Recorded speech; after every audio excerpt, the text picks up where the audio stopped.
మీ మోకాల నొప్పులకు ఎటువంటి సర్జరీ లేకుండా ఎపియాన్ పెయిన్ క్లినిక్ అందిస్తున్న అత్యాధునిక చికిత్స. గుండె చప్పుళ్లలోని తేడాలను ఇట్టే పసిగట్టగల డాక్టర్ ఎవరు? మనందరికీ తెలిసిన, అందరూ ఇష్టపడే, మెచ్చుకునేటువంటి డాక్టర్ గోపాలకృష్ణ గోఖలే గారు ప్రస్తుతం మనతో పాటు ఉన్నారు. స్పెషల్గా చెప్పేది ఏముంది, హార్ట్ సర్జన్ ఆయన. ఒకసారి సార్తో మాట్లాడదాం. ఎందుకంటే రీసెంట్గా చూస్తున్నాము హార్ట్ అటాక్స్ చాలా ఎక్కువగా పెరిగిపోవటం. ఈ మధ్యలో అయితే 1-2 రోజుల్లో ఒక డాక్టరు, తర్వాత ఒక కానిస్టేబుల్, ఇలా మనకి తెలిసిన సర్కిల్లోనే చాలామంది రోజు చూస్తూ ఉన్నాం చనిపోవటం. ఎందుకు అలా జరుగుతుంది? ఈ మధ్యకాలంలో ఎందుకు ఎక్కువ చూస్తున్నాం? దీనికి కోవిడ్కి ఏమన్నా లింక్ ఉందా? లేదు కోవిడ్ వ్యాక్సిన్కి దీనికి ఏమన్నా లింక్ ఉందా? ఇలా రకరకాల డౌట్స్ అందరిలోనూ ఉన్నాయి. ఒకసారి డాక్టర్ గారితో మాట్లాడి క్లారిఫై చేసుకుందాం. సార్ నమస్తే అండి. నమస్కారం. సార్, దారుణమైనటువంటి చూస్తున్నాం సంఘటనలు. ఇట్లా చిన్న చిన్న పిల్లలు కూడా నుంచున్న చోటే టపామని పడిపోవటం, అప్పటికప్పుడే చనిపోవటం, ఏజ్తో సంబంధం లేకుండా చాలా చిన్న చిన్న వాళ్ళు కూడా చనిపోవటం. ఇవన్నీ చూస్తుంటే ఏంటంటే చాలా మంది చెప్పేది, సార్ కోవిడ్ తర్వాత ఇవి పెరిగిపోయాయి, కోవిడ్లో తీసుకున్నటువంటి వ్యాక్సిన్ ఇంకా ఎఫెక్ట్ చూపిస్తుంది వీళ్ళ మీద, ఎస్పెషల్లీ కోవిషీల్డ్ వ్యాక్సిన్ వల్లే అని. కొంతమంది ఏమో కాదు, అప్పుడు వచ్చినటువంటి కోవిడే ఇంకా ఎఫెక్ట్ చూపిస్తుందని కొంతమంది ఏమో ఇదంతా ఏం కాదు, ఇప్పుడు వస్తున్న రోజుల్లో స్ట్రెస్ తోటి ఇలా అవుతుంది అని కొంతమంది. కనీసం 2D ఈకోలో కానీ, లేకపోతే మనం ట్రెడ్మిల్ టెస్టుల్లో కానీ, వీటిల్లో కూడా ఏది ఎక్కడ చాలా రకాల టెస్టులు చేస్తారు కదా, వాటిలో ఎక్కడ కూడా ఏమీ లేకపోయినా కూడా సంఘటనలు జరుగుతున్నాయి. హార్ట్ స్ట్రోక్స్ వచ్చేసి చనిపోతున్నారు, హార్ట్ అటాక్స్ వస్తున్నాయి. ఎట్లా సార్, ఎందుకు అసలు ఇంతలాగా? ఇప్పుడు ఏంటంటే ఈ హార్ట్ అటాక్స్ అని ఎక్కువైనాయి, దాని గురించి డౌట్ లేదు అందుట్లో. ఓకే. రెండోది యంగర్ పీపుల్లో వస్తున్నాయి, ఎక్కువైనాయి, అది కరెక్టే. ఈ రెండింటిని మాత్రం కాంట్రవర్సీ లేదు. కాకపోతే ఎందుకు వస్తున్న దాంట్లో చాలా ఓపెన్ డిస్కషన్ ఉంది. కానీ ప్రస్తుతం ఈ రెండు అయితే చాలా క్లియర్. ఇప్పుడు ఎంతో మందిని 30-35 ఏళ్ళను కూడా మనం హార్ట్ అటాక్లు చూడటం, హార్ట్ వీక్ అయిపోవటం, ఒక్కోసారి మేము ట్రాన్స్ప్లాంట్ అవటం, ఒక్కోసారి వాళ్ళు హాస్పిటల్కి వచ్చే స్టేజ్ లేకుండా కూడా ఇప్పుడు మీరు చెప్పారు చూసారా చనిపోవటం, ఇవన్నీ అయితే మాత్రం చాలా ఎక్కువైనాయండి. దీనికి ఇందాక మీరు అన్నట్టు ఏది కారణం అని చెప్పడానికంటే ట్రెడిషనల్గా ఏంటంటే మనం ఇంతకాలం చూసింది ఏంటంటే గత 50 ఏళ్ళుగా ఐడెంటిఫై చేసిన షుగర్ అను, బీపీ అను, కొలెస్ట్రాల్ అను, యూరిక్ యాసిడ్ ఎక్కువను, చాలా లావుగా ఉన్నారను, ఓకే, లేకపోతే ఫ్యామిలీ హిస్టరీ ఉందను, ఆ ఫ్యాక్టర్స్ ఉన్నాయి. కానీ ఏంటంటే యంగ్లో వచ్చే వాళ్ళకి ఈ ఫ్యాక్టర్స్ అంత కారణం అని నేను అనుకుంటలేదు. ఎందుకంటే కొంతమందికి డయాబెటీస్ అయితే ఉంది కానీ చాలా ఫిట్గా కనిపిస్తారు, వాళ్ళ పనులు చేసుకుంటూ ఉంటారు, ఏ సిమ్టమ్ లేదు. 55-60 ఏళ్ళు దాటినాళ్ళలో మాత్రం ఈ కారణాలు చాలా ఎక్కువ ఉన్నాయి. షుగర్ 10 ఏళ్ళ నుంచి ఉందనో, 10 ఏళ్ళ నుంచి ఉందనో, లేకపోతే బీపీ ఎక్కువ ఉందనో, లావుగా ఉందనో. ఇది మిడిల్ ఏజ్ దాటిన తర్వాత, మిడిల్ ఏజ్ తర్వాత వచ్చే వాళ్ళు ఏంటి, ఇవి ఇంకా స్టిల్ ఈ ఫ్యాక్టర్సే చాలా ఇంపార్టెంట్. యంగర్ జనరేషన్లో వచ్చే వాళ్ళకి ఏం జరుగుతుంది అనేది ఇప్పుడు మాకు కూడా అర్థం కాని పరిస్థితి. పూర్తిగా ఏమవుతుందంటే ఇప్పుడు ఈ మనకి ఈ కారణాలు చెప్తున్నాం కానీ major risk factors, minor risk factors అని ఇంకా చాలా ఫ్యాక్టర్స్ ఉన్నాయి. ఇంతవరకు మనకు కనిపెట్టలా. కొన్ని ఏంటంటే ఫర్ ఎగ్జాంపుల్ ఆల్ఫా లైపోప్రోటీన్ ఎక్కువ ఉందను, లేకపోతే సిఆర్పి ఎక్కువ ఉందను, లేకపోతే హోమోసిస్టిన్ ఎక్కువ ఉందను, ఇలాంటివి కొన్ని ఉన్నాయి. కొన్నిటికి మనకి హోమోసిస్టిన్ లాంటిదని కొంత ట్రీట్మెంట్లు ఉన్నాయి. ఇప్పుడు ఆల్ఫా లైపోప్రోటీన్లు ఎక్కువ ఉన్నాయి, సిఆర్పి ఎక్కువ ఉన్నాయి, వీటికి అసలు ట్రీట్మెంట్ లేదు. ఇవి ఎందుకు ఎక్కువ ఉన్నాయి, ఎక్కువ ఉంటే ఏం చేయాలి? అట్లాగే ఇప్పుడు దాకా ఏంటంటే గుడ్ కొలెస్ట్రాల్ని, బ్యాడ్ కొలెస్ట్రాల్ని క్లాసిఫై చేసి కాన్ఫిడెంట్గా చెప్పేవాళ్ళు, మీకు గుడ్ కొలెస్ట్రాల్ ఉంటే ఏం పర్వాలేదు, ఎంత ఎక్కువ ఉంటే అంత మంచిది అని. ఇప్పుడు సైన్స్ తెలియదంటే గుడ్ కొలెస్ట్రాల్ కూడా ఒక 60 దాటితే వాళ్ళు కూడా గుండె జబ్బులు రావచ్చు. సోకాల్డ్ గుడ్ కొలెస్ట్రాల్ కూడా. బ్యాడ్ కొలెస్ట్రాలే ఇప్పుడు 150-200 దాటితే అంటున్నాము, గుడ్ కొలెస్ట్రాల్ కూడా. అలా కొత్త కారణాలు వస్తున్నాయి. వీటిలో ఏమైందంటే ఇప్పుడు మనకి కోవిడ్ కూడా ఒక కారణమా అనేది డెఫినెట్గా డిస్కషన్ ఉంది. ఏమైందంటే కోవిడ్లో ఇప్పుడు హార్ట్ అటాక్ ఎందుకు వస్తుంది? రక్తనాళం నుంచి బ్లడ్ వెళ్తూ ఉండాలి. అది ఎందుకు దెబ్బతినచ్చు? రక్తనాళం వాల్లో జబ్బు రావచ్చు, లేదా ఏంటి అందుట్లో మన ఫ్లో అయ్యేటువంటి రక్తంలో తేడాలు ఉండొచ్చు కదా. ఇంతకాలం మనం పైన ఈ రక్తనాళాల్లో డిపాజిట్ అయ్యే ఫ్యాట్ వీటి గురించి ఎక్కువ ఆలోచించాం. కానీ ఇప్పుడు రక్తం ప్రసరిస్తూ ఉంది, ఈ రక్తంలో కూడా తేడా వచ్చినప్పుడు క్లాట్స్ ఫామ్ అవ్వచ్చు. నాళాలు బాగుండొచ్చు, ఈ రక్తంలో కూడా థిక్ అయిపోయింది అనుకోండి, బాగా అవ్వచ్చు. ఇప్పుడు అట్లా కోవిడ్ టైంలో ఈ రక్తనాళాల ప్రాబ్లం కాకుండా రక్తం బాగా థిక్ అయిపోయి క్లాట్స్ ఫామ్ అవడమే తెలుసు. ఎందుకంటే ఒకప్పుడు ఈ కోవిషీల్డ్తో కొన్ని ప్రాబ్లమ్స్ ఉన్నాయి. Okay. No doubt about it. Okay. నేను కూడా వేయించుకున్నా కోవిషీల్డ్, అది వేరే విషయం. ఆలోచించుకుని టెన్షన్ చేసి హెల్త్ పాడగొట్టుకోలేము మనం. ఇప్పుడు ఏమైందంటే ఇనీషియల్గా వచ్చినప్పుడు అందరం కూడా చాలా టెన్షన్లో ఉన్నాం, ఏదైనా దొరికితే చేయిద్దాం అనుకున్నాం. ఇంతకుముందు వ్యాక్సిన్స్ డెవలప్ చేయాలంటే 10 ఏళ్ళు 20 ఏళ్ళు 25 ఏళ్ళు పట్టేది ప్రూఫ్ రావటానికి. ఇప్పుడు మన కోవిడ్ వచ్చిన మన టైం ఉంది 6 నెలల్లో వ్యాక్సిన్స్ వచ్చింది. Correct sir. ఇప్పుడు సోకాల్డ్ టెక్నాలజీతో వచ్చినాయి, కానీ వాటి సైడ్ ఎఫెక్ట్స్ వాటికి ఉంటాయి. మనం పూర్తిగా స్టడీ అవ్వలేదుగా. ఇప్పుడు యువతలేమో మరి లక్షల్లో మనుషులు చనిపోతున్నారు, అందుకని వచ్చినాయి. మరి ఈ వ్యాక్సిన్స్లో కూడా కొన్ని 100 మంది చనిపోతారు. ఇప్పుడు నేను ఆ టైంలో ట్రాన్స్ప్లాంట్ చేశాను. ఒక యంగ్ గర్ల్ పాప అమెరికా నుంచి వచ్చింది. వస్తే ఏంటంటే వాళ్ళ పేరెంట్స్ వాళ్ళు ఇండియాలో సెటిల్ అవుదాని వచ్చారు. 25, 27 అయ్యే రేంజ్లో ఉన్నారు. మరి ఇక్కడికి వచ్చి వ్యాక్సిన్ చేయించుకుని అమ్మాయి బ్రెయిన్లో బ్లడ్ క్లాట్ అయ్యి చనిపోయింది. మరి ఆవిడ ఆర్గాన్స్ తీసుకుని ఇంకొకళ్ళకి పెట్టాం, ఇంకో యంగ్ గర్ల్కి, హార్ట్ అండ్ లంగ్స్. పర్టికులర్గా ఆవిడ చనిపోవటానికి కారణం డెఫినెట్గా ఇది, ఎందుకంటే వ్యాక్సినే. మరి ఈ వ్యాక్సిన్తో ఆ కాంప్లికేషన్స్ ఆర్ నోన్. బట్ ఏంటో 1 in 1 lakh కర్మగాలి ఈవిడికి వచ్చింది. ఇప్పుడు 1 in 1 lakh అంటున్నాం, కానీ ఎంతమంది తెలియకుండా జరిగిందో మనకు తెలియదు. ఈ స్టడీస్ ఏమీ ఫుల్ ప్రూఫ్ కాదు. వీళ్ళు ఎక్స్టెన్షన్ చేస్తూ ఉంటారు. ఎంత బాగా స్టడీ చేశారు హడావుల్లో. కోవిడ్లో బయట రోడ్డు మీద రావటాకే జనాలు భయపడ్డారు, తల్లిదండ్రుల దగ్గరికి వెళ్తా భయపడ్డారు. ఈ స్టడీస్ ఎంత బాగా జరిగినాయి. ఇవన్నీ ఏంటంటే ఓవరాల్గా గుడ్ ఫెయిత్తో జరిగినటువంటి. ఇప్పుడు మనం ఏంటంటే వాళ్ళు తప్పు చేశారని అంటాం కాదు, దానివల్ల చాలామంది కూడా బ్రతుకుంటారు. మరి అది కౌంటుకు రాదు, ఏదైనా చనిపోయినప్పుడు అవి బయటపడతాయి. అట్లాగే అప్పుడు అప్పుడు కోవిడ్ రాకుండా బ్రతకడం ఇంపార్టెంట్. మరి ఆ వ్యాక్సిన్స్తో ఇప్పుడు సైడ్ ఎఫెక్ట్స్ వస్తే వాట్ కెన్ వి సే? ప్రతి మెడిసిన్ సైడ్ ఎఫెక్ట్ ఉంటాయి. హార్ట్కి సంబంధించి కొన్ని మెడిసిన్స్ ఇస్తాం, సడన్గా చనిపోకుండా ఇస్తాం. కానీ ఆ మెడిసిన్ వలన థైరాయిడ్ ప్రాబ్లమ్స్ రావచ్చు, బ్లాక్ కలర్ వస్తుంది, రంగులో తేడాలు వస్తాయి. బతుకుంటే బలుసాకని మనం ఆ స్టేజ్లో బ్రతకడానికి ప్రయత్నం చేసాం. మరి వాటి ఎఫెక్ట్స్ ఒక్కొక్కటి బయటపడతా ఉంటాయి. So it is possible. అంటే సమ్ స్టడీస్ ఉన్నాయి, కాకపోతే ఏంటంటే ఈ రోజుల్లో అన్ని స్టడీస్, నేను ఏ స్టేజ్కి వచ్చానంటే నాకు పర్సనల్గా ఈ ఎక్స్పీరియన్స్ ఉంటే తప్పితే అన్నీ నమ్మలేని స్టేజ్కి వచ్చాయి. ఎందుకంటే అన్ని స్టడీస్ రిలయబుల్ కాదు. ఓ రోజు ఇది మంచిది అంటారు, తర్వాత స్టడీస్ ఇది చెడు అంటున్నారు. మరి ఏం చేయాలి? మధ్యలో మేము ప్రాక్టీస్ చేయాలి కదా. మరి మంచిగా పడేస్తాం, చెడు వచ్చినప్పుడు స్లో చేస్తాం. ఏదైనా తొందరపడకుండా చేయాలి. బట్ ఆ వ్యాక్సిన్ టైంలో అది ఎసెన్షియల్. అన్ని గవర్నమెంట్స్ ప్రపంచంలో అన్ని చోట్ల కూడా ప్రజలను బ్రతికించుకుంటాం ఎలా అని మీకు తెలుసు కదా. జనాలు స్పేస్ లేక రోడ్డు మీద బడి తెచ్చిపోయారు. కరెక్ట్. అది బెడ్ కావాలంటే ఎంత కష్టం అయ్యేదో మనకు అందరికీ తెలుసు. దొరకలేదు. ఇన్ఫ్లుయెన్సులు, మినిస్టర్ల ఇన్ఫ్లుయెన్సులు, డాక్టర్ల అయినా కూడా ఎంత చేసినా కూడా దొరకని పరిస్థితి ఉంది సార్. అందుకని వాటన్నిటికీ కొన్ని సైడ్ ఎఫెక్ట్స్ ఉంటాయి, నో డౌట్. ఆ సైడ్ ఎఫెక్ట్స్ మనం కొంత సఫర్ అవుతున్నాము. కాకపోతే దీని మూలాన ఈ సైడ్ ఎఫెక్ట్ ఖచ్చితంగా చెప్పలేము. కొంతమందికి లంగ్ ప్రాబ్లమ్స్ వచ్చినాయి, కోవిడ్లో బ్రతికిన వాళ్ళు ఉన్నారు. ఇప్పుడు లంగ్ ట్రాన్స్ప్లాంట్ చేయాల్సిన పరిస్థితిలో కొంతమంది ఉన్నారు. సో అందుకని అంటే కోవిడ్ కొంతవరకు కారణం, there is no doubt about it. ఏంటి ఆ జబ్బులో చనిపోయిన వాళ్ళందరూ కూడా కోవిడ్ కంటే కూడా బాడీ హైపర్ రియాక్ట్ అయింది. ఇప్పుడు మనం కొంతమంది ఇలా అన్నాం అనుకోండి, కొంచెం వాపు వస్తుంది, బాగా వాపు వచ్చింది అనుకోండి, అది పర్సనల్ ఎఫెక్ట్. ఇప్పుడు అట్లాగే పెన్సిల్తో కొన్ని లక్షల మంది బతికారు, కొంతమంది 100 మంది చనిపోయారు. అది ఎందుకది? పెన్సిల్ ఫాల్ట్ కాదు, బాడీ ఎలా రియాక్ట్ అవుతుంది దేనికన్నా మనకు తెలియదు. Each individual is different. Same medicine మన డిఫరెంట్, కానీ మెడిసిన్ అన్ని మానేస్తే మనకి ఏం మెడిసిన్స్ ఉంటాయి? ప్రతి మెడిసిన్ కూడా ఒక పాయిజన్, మరీ ఎసెన్షియల్ అయితే తప్పితే వాడకూడదు. సరైన డోసులో, తక్కువ డోసులో వాడితే కానీ పనిచేయదు. సో ఎంత మంచి మెడిసిన్ కూడా పాయిజన్. అందుకే చెప్తా, జనాలు వచ్చి మా అక్కడ నొప్పులు ఎక్కడ నొప్పులు అంటారు. అమ్మ, నొప్పులు ప్రతి వాడికి ఉంటాయి, బ్రతుకున్న వాళ్ళకి. మాకు నొప్పులు ఉంటాయి, అన్నిటికీ మందులు వాడద్దు. మీకు జీవన శైలికి ఏమైనా ఇబ్బంది వచ్చింది, లేదు ఏదో గుండె జబ్బు లేదా బ్రెయిన్లో ప్రాబ్లం ఉంటే మనం ట్రీట్మెంట్ చేయాలి, కానీ ఇక్కడ నొప్పి అక్కడ నొప్పి అంటే సర్దుకుపోవటం బెటరు, మందుల కంటే అది బెటర్ అని చెప్తా ఉంటారు చాలామందికి. సో అట్లా ఏంటంటే కోవిడ్ మూలాన ప్రాబ్లమ్స్ ఉన్నాయి. కోవిడ్ వ్యాక్సిన్తో I'm sure there are problems, ఎందుకంటే పర్ఫెక్ట్ స్టడీస్ జరగలేదుగా. కాకపోతే మరి అప్పుడు మనం అవన్నీ చేయాల్సి వచ్చింది. అవే కారణమా లేకపోతే ఎంత కారణం మనం ఎట్లా చెప్పగలం? ఇప్పుడు స్ట్రెస్ ఉంది, స్ట్రెస్ ఎంతమందికి స్ట్రెస్? ప్రతి వాడు we're all working under too much stress. 100% sir, 100%. ఇప్పుడు అట్లాగే మన తిండి ఉంది, తిండి మరి అన్నీ కూడా కెమికల్స్తో వచ్చినాయి. ఈ కెమికల్స్ ఎఫెక్ట్ ఎక్కడ చదివామండి? ఇప్పుడు ఈ కెమికల్స్తో వచ్చి మీరు వాడద్దు అంటే అమెరికా లాంటి కంట్రీసే ఇప్పుడు ఆర్గానిక్ పాడు ఆ మాటలు మాట్లాడకుండా బాబు, నిజంగా దానికి వెళ్తే అది దానికి ఖర్చు ఎక్కువ, ఈల్డ్ తక్కువ, మరి ఫుడ్ కాస్ట్ పెరుగుతుంది, ప్రజలందరికీ మళ్ళీ కాస్ట్ పెరుగుతుంది.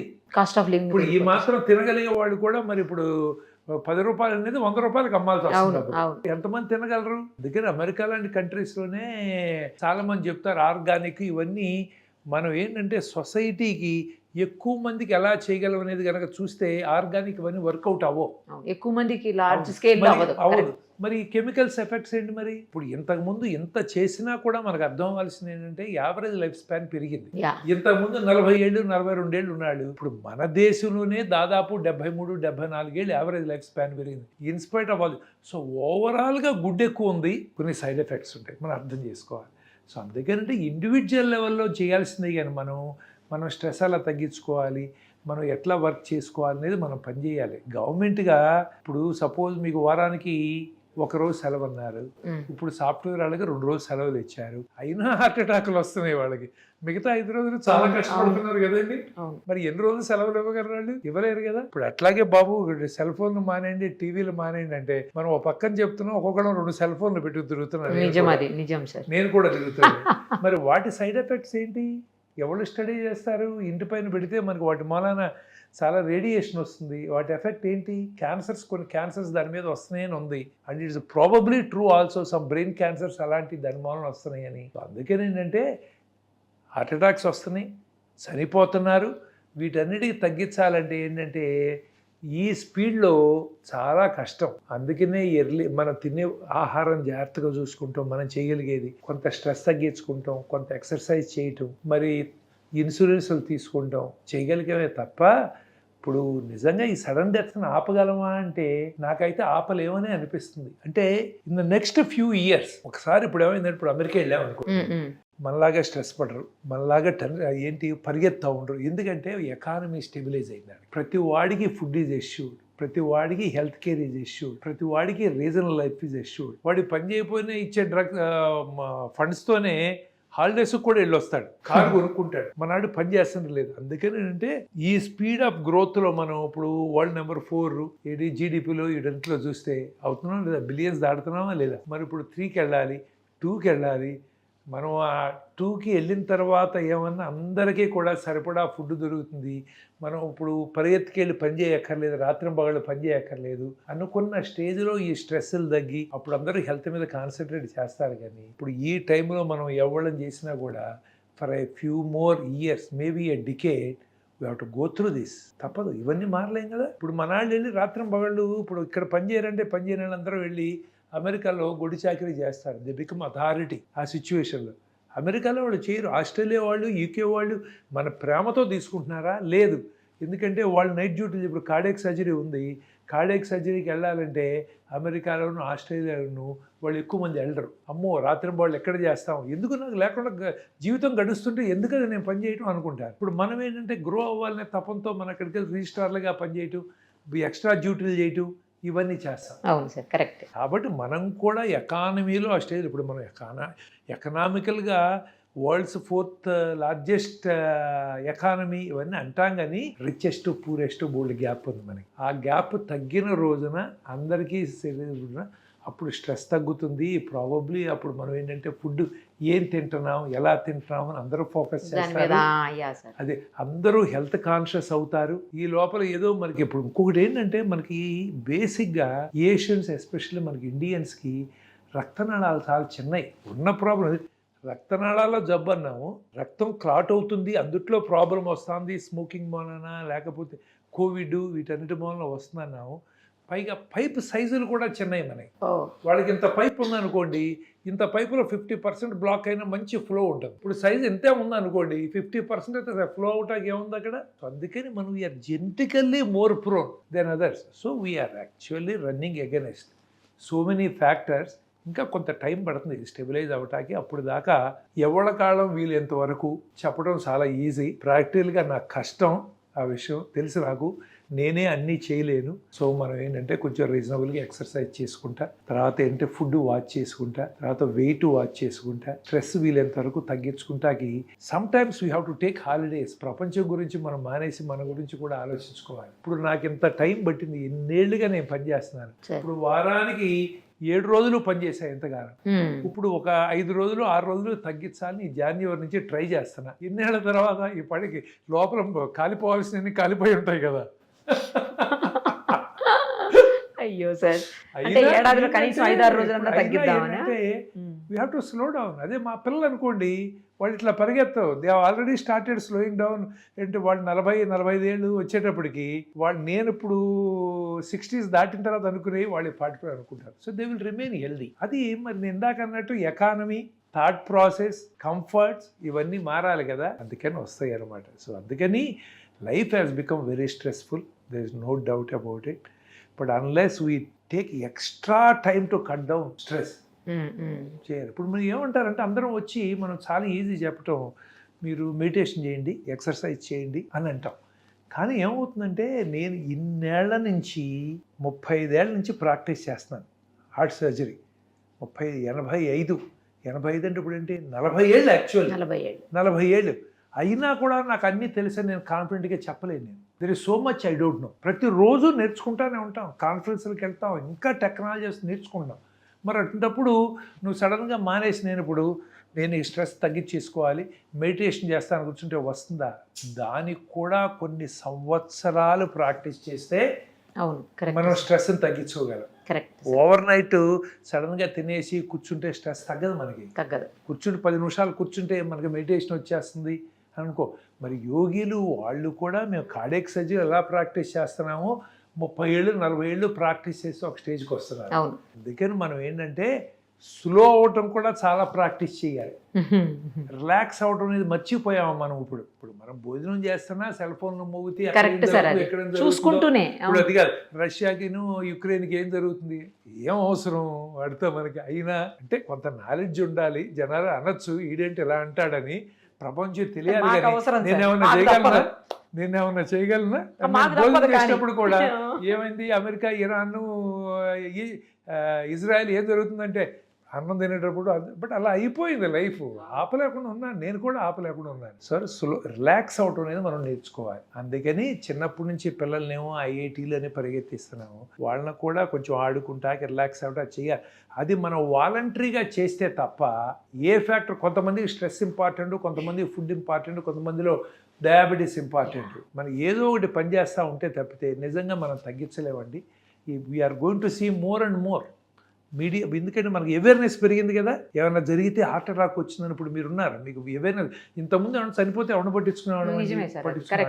సో అందుకని ఏంటంటే మనం ఫ్యూ మోర్, నేను అనుకుంటున్నాను at least another decade we're going to this, ఇది ఎపిడమిక్ ఆఫ్ దిస్ థింగ్ అండి. ఇప్పుడు నుంచి జనాలు కొంచెం రిలాక్స్ అవడం నేర్చుకుని కొంచెం వాళ్ళ హెల్త్ జాగ్రత్తగా చూసుకుంటా మనం మనం అన్నిటికీ పరిగెత్తద్దు అని అనుకుంటే, నేను చెప్తున్నాను కదా, నాకు 35 ఏళ్ళు పెట్టాను కార్డియాక్ సర్జరీ ప్రాక్టీస్ చేసిన. I want to slow down.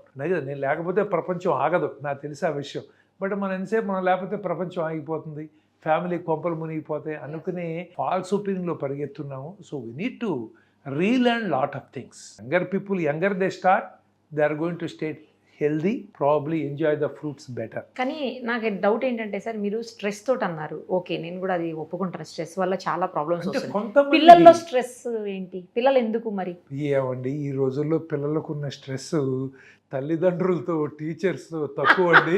Probably వాళ్ళకి స్ట్రెస్ తక్కువ ఉండేది వాళ్ళ గ్రాండ్ పేరెంట్స్తోనేమో అని నాకు ఇప్పుడు అనిపిస్తున్నావు, గ్రాండ్ సన్ నావు. సో అందుకని ఏంటంటే మనం వెనకేసుకు వస్తాం కాబట్టి వాళ్ళ గ్రాండ్ చిల్డ్రన్ అనుకుంటా. కానీ ఎంత స్ట్రెస్ అండి పిల్లలకి, ప్రతిదానికి కంపేర్ చేస్తాం. పిల్లల్లో సూసైడ్స్ ఎన్ని పెరిగినాయి, మార్కులు రాలేదని. మొన్న మధ్య కదండి, ఇప్పుడు ఈ ఇయర్ లాస్ట్ ఇయర్ ఉన్నాను, ఏదో మెడికల్ కాలేజీలో సీట్ రాలేదని సూసైడ్. అయ్యో 10th క్లాస్ ఫెయిల్ అయితే సూసైడ్. నేను అనేది ఏంటంటే చాలా స్ట్రెస్. వాళ్ళకి చిన్నపిల్లలుగా ఉండట్లేదు కదా మనం నువ్వు అది అవ్వచ్చు ఇది అవ్వచ్చు అన్నీ చేస్తున్నాం. I have gone through this. నేనేమి చేయలేదు, అవతల చెప్పట్లేదు, నా ప్రాక్టికల్ లైఫ్ ఎక్స్పీరియన్స్తో చెప్తున్నాను. We have done that. We have put children under lot of stress. We're keeping them under stress. వాళ్ళు హాయిగా ఆడుకుంటాకి, వాళ్ళ మైండ్లో ఎక్స్ప్రెస్ చేయటానికి కూడా మనం టైం ఇవ్వట్లేదు కదా. అందుకేనంటే ఉన్నాయి, బట్ అవే కాదు ఇంకా ఫ్యాక్టర్స్ ఉన్నాయి. ఇప్పుడు వాళ్ళ ఫుడ్, మనతో పాటు వాళ్ళు అదే ఫుడ్ తింటారు. అవును, అట్లాగే పిల్లల గుండె జబ్బులు ఉంటాయి చిన్నపిల్లల్లో. మనం అందరికీ టెస్టులు చేయించాం కదా. ఇప్పుడు వాటిని బాగా, ఇప్పుడు నేను చెప్పానని చెప్పి ఎవరే నువ్వు డాక్టర్ గోఖలే చెప్పాడు, నువ్వు నుంచి చదువు తగ్గించు, బయటికి వెళ్ళి 1 గంట పరిగెత్తన్నా అనుకో, ఒక టపాన్ చనిపోయాడు వచ్చి తిడతారు నన్ను. ఎందుకంటే ఇప్పుడు పిల్లల్లో కూడా కొన్ని గుండె జబ్బులు ఉంటాయి. వాళ్ళు ఎక్సర్సైజ్ చేసేటప్పుడు స్ట్రెస్లో ఉన్నప్పుడు అట్లా అయిపోతాయి. కొన్ని జబ్బులు ఉన్నాయి. అందుకని అమెరికా లాంటి వాటిలో అంటే స్కూల్ కాంపిటీషన్స్కి వెళ్ళే ముందర వాళ్ళకి టెస్టులు చేస్తారు. బై బర్త్ తేడా హైపర్ట్రోఫిక్ కార్డియోమయోపతి అని ఉంటారు. అయోటిక్ స్టెనోసిస్ అని కొన్ని జబ్బులు ఉంటాయి. అట్లాగే హార్ట్లో ఇంకా కొన్ని మయోపతి, ఒక్కోసారి వైరల్ ఇన్ఫెక్షన్స్ ఎంత కామన్. మనం లేటెస్ట్ ట్రీట్మెంట్లు తీసుకొస్తున్నాం, కానీ నేచర్ ఏంటి ఏదో రకంగా చంపాల్సిందే కదా మనని. మరి చైనాలో వుహాన్లో వైరస్ అనండి, కోవిడ్ అనండి, ఇలాంటివి ఎన్ని వస్తున్నాయో మనకు తెలియదుగా. ఇప్పుడు మనం యాంటీబయాటిక్స్తో బ్యాక్టీరియా రెసిస్టెంట్ కొత్త బగ్స్ వస్తున్నాయి. We're also contributing to it. వాటితో మరి హార్ట్లో కొంతమంది మయోపతిలు వచ్చి హార్ట్ వీక్లు అయ్యి ఉండొచ్చు. వాళ్ళు సడన్ గా చనిపోతారు. అందుకంటే మనం బాగా కనిపిస్తున్నాడు కాబట్టి ఇటు బాగున్నాడు, పిల్లడు కాబట్టి చాలా బాగున్నాడు అని అనుకుంటాకి లేదు. ఇప్పుడు తల్లిదండ్రులకి ఎర్లీగా హార్ట్ ప్రాబ్లమ్స్ వచ్చినప్పుడు వాళ్ళ కొలెస్ట్రాల్ లెవెల్ 10 ఏళ్ళు 12 ఏళ్ళ నుంచి చెక్ చేయాలి వాళ్ళకి. ఇప్పుడు అట్లా మల్టిపుల్ ఫ్యాక్టర్స్ ఉంటాయి. వీటన్నిటిలో మనం నోటీస్ ఎక్కువ చేస్తున్నాము. మనం మరి అన్హెల్దీ హ్యాబిట్స్ ఎక్కువ అయిపోయినాయి. ఇప్పుడు కష్టపడటం అనేది అంటే physical activity helps health better than mental activity. మరి ఇంతకుముందు ఫిజికల్ యాక్టివిటీ ఉండేది, ఇప్పుడు లేదు. అట్లా అని చెప్పి వాళ్ళు చనిపోయేవాళ్ళు. ఇప్పుడు ఇంతకుముందు లైఫ్ స్పాన్ తక్కువ ఎందుకు ఉందంటే వైరల్ ఇన్ఫెక్షన్స్ వచ్చే చనిపోయేవాళ్ళు, బ్యాక్టీరియల్ ఇన్ఫెక్షన్స్ చనిపోయేవాళ్ళు. ఇప్పుడు అవి కాకుండా మనం ఎక్కువ కాలం బ్రతుకుతున్నారు. వాళ్ళు దీంతో చనిపోతున్నారు. 65-75 మధ్యలో వస్తేనేమో హార్ట్ జబ్బులు చచ్చిపోతున్నారు. 75 దాటితేనేమో క్యాన్సర్స్తోనూ, లేకపోతే డీజనరేటివ్ ఆల్జీమర్స్, లేకపోతే చూసేవాళ్ళు లేకో వాటితో చనిపోతున్నారు కదా. ఏదో రకంగా ఒక స్టేజ్ దాటితే వస్తుంది. కాబట్టి ఏంటంటే మనం ఐ థింక్ ఇప్పుడు వీ నీడ్ టు, ఇప్పుడు Modi garu yoga he's trying to promote his best because they are good. ఇప్పుడు అట్లా అని చెప్పి మోడీ గారికి ఎంత స్ట్రెస్ ఉంటుంది, అంతే కదా సార్. ఇప్పుడు మందంతా స్ట్రెస్ ఎంత అండి. ఇప్పుడు అక్కడ అపోజిషన్ నుండి చుట్టూ యుద్ధాల నుండి దేశాన్ని బాగు చేయాలని ఒక తపన. మనం బాగు చేయాలి, కంట్రీని ముందర తీసుకెళ్ళాలి. ఎందుకంటే మన ఈ కంట్రీ ఇన్ని 75 ఏళ్ళు దాటిన తర్వాత కూడా ఉన్నామంటే దానికి కారణం మన లీడర్సే. మరి మంచి లీడర్స్ మనం చేయాలనుకుంటే ఒక్క leader can change lakhs of people's lives. That is what is happening now కదా. మరి బాగు చేయాలని అందరి కోసం అంత ఆయనకి స్ట్రెస్సే కదా. ఇప్పుడు మెడిటేషన్ చేయిస్తే ఏంటి, ఆయన మెడిటేషన్ ఆయన చేసుకోవచ్చు. ఇప్పుడు యోగా చేస్తే హెల్త్కి మంచిది. It's proven. యోగా చేస్తే అంటే ఒక అరగంట వాకింగ్ చేసినట్టే ఒక అరగంట యోగా చేస్తే జాయింట్ పెయిన్స్ ఉన్నాయి, కదలలేవు, అవి చేస్తే ఈక్వల్ బెనిఫిట్ ఉంది. ఓకే, మరి ఈక్వల్ బెనిఫిట్. దీనికి ఏంటి మనం వేలు కట్టక్కర్లేదు, ఇలాంటివన్నీ ఉన్నాయి. సో అందుకేనంటే ఇది అ కాంప్లికేటెడ్ స్టోరీ. మనం ఒక దాంతో మనం ఇది చేస్తే తగ్గుతుందని మనం చెప్పలేము. మల్టీ ఫ్యాక్టోరియల్ అని అంటాం. మీకు పనిచేసింది, నాకు పనిచేసి, నాకు పనిచేసింది, ఆయనకి పనిచేసి, మన ముగ్గురికి పనిచేయింది, ఇంకోటి పనిచేస్తుంది. అందుకంటే మల్టిపుల్ యాంగిల్స్లో మనం చూస్తా మనం కరెక్ట్ చేస్తున్నామా, we can improve it or not. ఇప్పుడు మేము సర్జరీ చేస్తున్నాం, ఈ పేషెంట్ అరే మనం ఆ టైం చేస్తే ఇదే ఆపరేషన్ చేస్తే పాపం మనం సేవ్ చేయలేకపోయాం, ఈ పేషెంట్ అదే ప్రాబ్లం ఎలా సేవ్ చేయొచ్చు అని we do lot of ground work.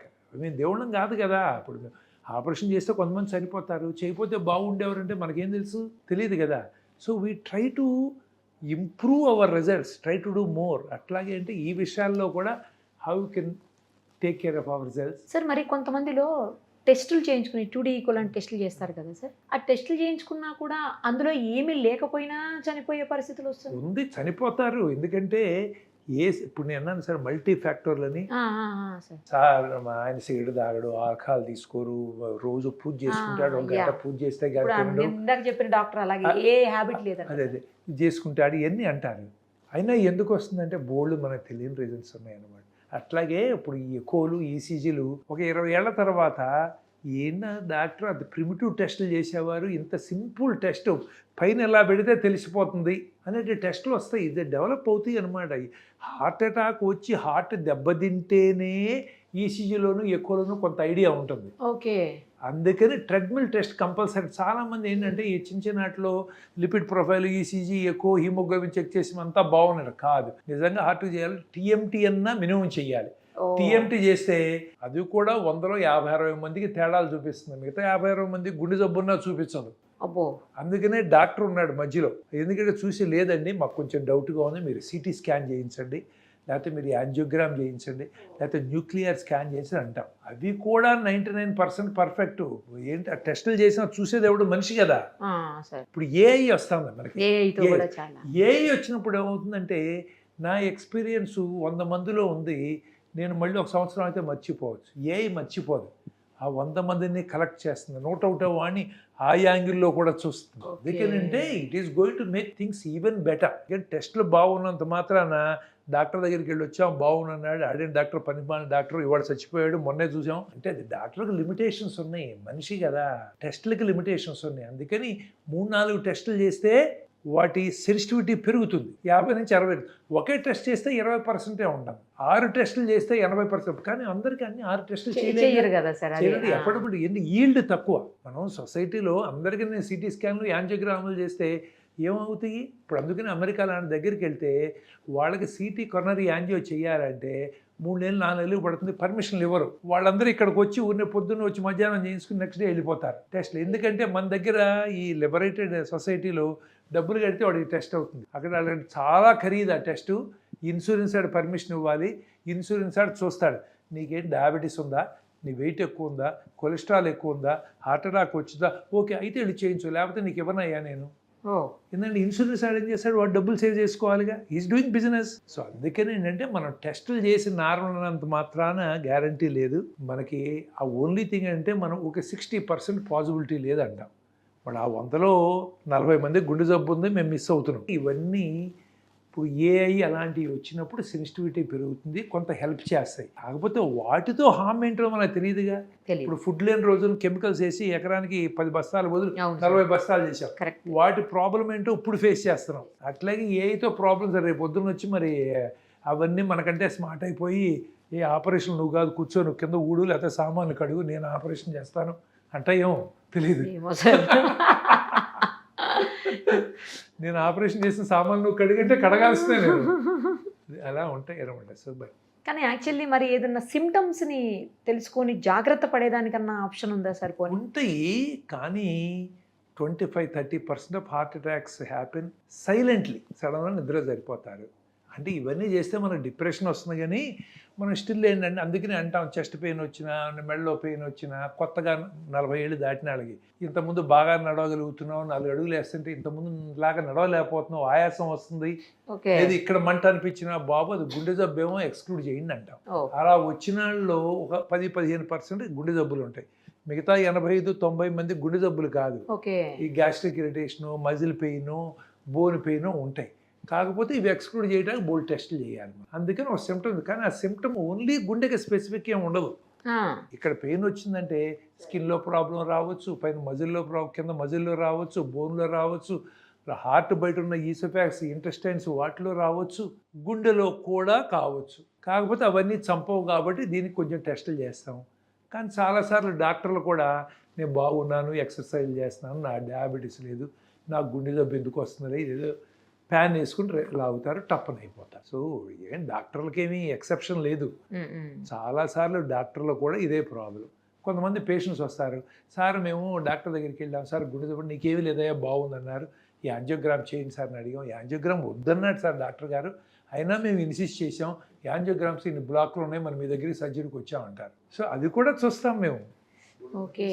So అందుకని ఓవరాల్గా ఏంటంటే యూనిట్లో కొంత ఫిలసాఫికల్గా వెళ్ళి మనం ఆరోగ్యం జాగ్రత్తగా ఉంటాం, మనం కొంచెం కొంత స్లో అవటం, కొంత టైం మనకంటూ మనం కేటాయించటం. Correct sir. ఓకే, మనం చేసేది కూడా మనం ఒక్కొక్కసారి మనం ఇంట్రోస్పెక్ట్ చేసుకుంటాం. ఇలాంటివి చేసుకుంటూ ఉంటే ఓవరాల్గా సొసైటీ ఇంప్రూవ్ అయ్యే కొద్దీ ఇవి కూడా తగ్గుతాయి తప్ప అప్పుడు అమెరికాలో ఇంత తొందరగా జరగవు. 30-35 ఇయర్స్కి వాళ్ళకి ఈ ప్రాబ్లం లేదు. వాళ్ళకి ప్రాబ్లం ఎందుకంటే మరి వాళ్ళు ఐఎమ్ షూర్ పొల్యూటెడ్ ఫుడ్ తింటున్నారు, కాకపోతే పొల్యూషన్లో వాళ్ళ రెస్ట్రిక్షన్స్ ఎక్కువగా. మనం ఏదైనా చేయొచ్చు. ఆర్ఎంపీ నా పక్కనే ఆర్ఎంపీ ప్రాక్టీస్ చేసి మొన్న ఎవడో వేశారు, ఎక్కడో అహ్మదాబాద్లోనో ఎక్కడో 800 గుండె ఆపరేషన్ చేశాడని చెప్పారు. వాడు సర్జరీ చేయలేదు, స్కిన్ ఇన్జెక్షన్ ఇచ్చాడు, వాడి దగ్గరికి 300 మంది వెళ్ళాడు, 3 సంపాదించాడు, 3 పేరుంది, చివరి పట్టుకుని జైల్లో వేశారు. నా పక్కనే ప్రాక్టీస్ చేయొచ్చు, మనం ఏదైనా చేయొచ్చు ఈ దేశంలో కదా. అదే మందులు ఇవ్వటానికి మేము ఎస్టేట్ చేస్తాం, ఆర్ఎంపీ ఎంపీలు రాసేస్తారు. సో కాబట్టి నేను అనేది ఏంటంటే వీటిలో మన దేశంలో డ్రగ్స్ ఉంది, మన దగ్గర ఉన్న డ్రగ్స్ అన్నీ కూడా FDA అప్రూవ్ రావు. ఎందుకు మరి? వాళ్ళ చాలా స్ట్రిక్ట్ స్టాండర్డ్స్ ఉంటాయి వాళ్ళకి. మన దగ్గర స్టాండర్డ్స్ లేవు. యూరోప్లో కొంచెం తక్కువ స్టాండర్డ్స్, అందుకని మన మందులు కొంచెం యూరోప్లో తొందరగా అవుతాయి. బట్ అమెరికాలోకి వెళ్ళిన డ్రగ్ అంటే బోల్డ్ స్టాండర్డ్ వాళ్ళు వస్తారు, ఇన్స్పెక్ట్ చేస్తారు, ఇరగదీస్తారు, బోల్డ్ ఇన్స్పెక్షన్లు ఒప్పుకోరు, ఇన్ని ఉంటాయి. మరి ఎంత పొల్యూషన్ ఉందో మన మందుల్లో కూడా అంతే కదా సార్. ఉందా లేదా? ఆ మందులతో చాలా మంది బతుకుతున్నారు, కానీ కొంతమందికి ప్రాబ్లమ్స్ వస్తున్నాయి. అంటే మీరు గనక ఏది మనం రిస్క్ బెనిఫిట్ రేషియో చూసుకుంటే చాలామంది సర్వ్ అవుతున్నారని కొంతమందికి రిస్క్ పెరుగుతుంది. ఓకే. మరి అవన్నీ మన స్టాండర్డ్స్ ఇంప్రూవ్ అయిన రోజున అప్పుడు మనం డెవలప్డ్ కంట్రీ. ఇప్పుడు ఈ రోజున మనం 4th లార్జెస్ట్ ఎకానమీ అయినా ఎవరినో ఒక్కడిని వచ్చి ఇది డెవలప్డ్ కంట్రీ అనమనండి. మనకున్న వెనకాల ఎకానమీస్ ఉన్నాయి. ఇప్పుడు ఐ థింక్ లండన్, ఫ్రాన్స్ ఇవన్నీ behind us, but they are developed countries, we're not developed countries. ఆ స్టాండర్డ్స్ రాలేదుగా. సో అందుకని ఆల్ దిస్ ఓవరాల్గా స్టాండర్డ్స్ మనుషుల థింకింగ్లోను, ప్రాసెస్లోను, ఇంప్లిమెంటేషన్ థింకింగ్ పెరిగిన రోజున then they will start coming down. ఇప్పుడు 30-35 ఏళ్ళ హార్ట్ అటాక్లు అమెరికాలో రావండి, ఇంత రావు. వాళ్ళు పిల్లలు ఉన్నారు, మరి వాళ్ళకి కొన్ని టెస్టులు చేస్తున్నారు, మన దగ్గర జరగవు. అందుకని ఏంటంటే ఇది all there is a system problem, there is a human problem. ఇవన్నీ కూడా ఏంటంటే మనం ఓవర్ నైట్ దీనికి ఇది మనం చేస్తే వెంటనే రికవర్ అవుతాము అన్నట్టు ఉండదు. ఇవన్నీ ఆలోచించాలి. తెలియని చాలా ఉన్నాయి, మనకే కాదు అమెరికాలో మనుషులు కూడా ఎక్స్పోజ్డ్, తెలియనాటికి ఎక్స్పోజ్ అయ్యారు. But they are able to control. వాళ్ళ హార్ట్ అటాక్స్ పెరగట్లేదే, వాళ్ళ హార్ట్ అటాక్స్ తగ్గుతున్నాయి, మనవి పెరుగుతున్నాయి. అందుకని ఇవన్నీ కూడా నేను అన్నట్టు మనం ప్రతి దాంట్లో ఫుడ్ దగ్గర నుంచి, స్ట్రెస్ దగ్గర నుంచి, అవన్నీ చాలా ఫ్యాక్టర్స్ డెఫినెట్గా కాంట్రిబ్యూట్ చేస్తున్నాయండి. There is no doubt about it. డెఫినెట్గా కాంట్రిబ్యూట్ చేస్తున్నాయి. క్వాంటిఫై చేయలేము దాన్ని, అన్నిటినీ క్వాంటిఫై చేయలేము. System improve. ఇప్పుడు ఇంతకుముందు హార్ట్లో వాల్వ్ ప్రాబ్లమ్స్ వచ్చాయి, రొమాటిక్ వాల్వ్స్ అని వచ్చాయి. రొమాటిక్ ఫీవర్ నుంచి గొంతు నొప్పి వచ్చి పూర్ సోషల్ ఎకనామిక్ స్టేటస్లో ఉన్నప్పుడు వాటి నుంచి హార్ట్ దెబ్బతినేది. వాటికి వాల్యూలో మారుస్తూ ఉండేవాళ్ళం, జబ్బులు ఉండేవి అనమాట. ఇప్పుడు ఎకానమీ ఇంప్రూవ్ అయినా రొమాటిక్ ఫీవర్ తగ్గిపోయింది. వీ హార్డ్లీ గెట్ ఆ వాల్యూ పేషెంట్స్. అది మేము చూస్తున్నాం కాబట్టి మాకు తెలుసు. అది effect of side effect of better side effect of economy improvement. ఎందుకంటే అందరికీ సరైన ఫుడ్ వస్తుంది, యాంటీబయాటిక్స్ కాస్ట్ తగ్గినాయి, డాక్టర్లు ఎక్కువ మంది అయ్యారు, వాళ్ళకు కూడా ఆరోగ్యశ్రీ ఏదో ఒకటి తొందరగా హాస్పిటల్కి వెళ్ళగలుగుతున్నారు. వాటి ఎఫెక్ట్స్ ఇలా తెలుస్తాయి అన్నమాట. ఓవరాల్గా మేము చూస్తున్నాం కాబట్టి ఇవి కూడా అంతే. హార్ట్ అటాక్స్ మీరు ఎప్పుడో తగ్గడం మొదలవుతాయి, 10 ఏళ్ళ తర్వాత వస్తారు. మనకి ఎందుకని ఇంతకుముందు ఉండే ఇప్పుడు తగ్గినవి, మీరు ఏం చేశారు డాక్టర్ గారు అంటే ఏం చేయలే, మేము స్పెషల్గా ఏం చేయలేదు. బట్ మల్టిపుల్ ఫ్యాక్టర్స్లో ఇంప్రూవ్మెంట్ వచ్చి మన క్వాలిటీ ఆఫ్ ఫుడ్లో, తినే ఫుడ్లో, థింకింగ్లో, ఎక్సర్సైజుల్లో, మరి రిలాక్సేషన్లో, వీటన్నిటిలోనూ కూడా ఇంప్రూవ్మెంట్ వచ్చి తగ్గుతాయి. ఇప్పుడు అప్పుడు దాకా తప్పదు. మనం we have to face, we have to lose our near and dear, but we have to keep thinking about it, how to improve. అప్పుడు కానీ సిస్టమ్ ఇంప్రూవ్ కానీ. చాలా చక్కగా చెప్పారు sir. Thank you sir, thank you so much. I only wish that we'll be able to save these younger people. Suman టీవీలో మీ personal and business promotions కోసం కింది నెంబర్కి కాంటాక్ట్ చేయండి.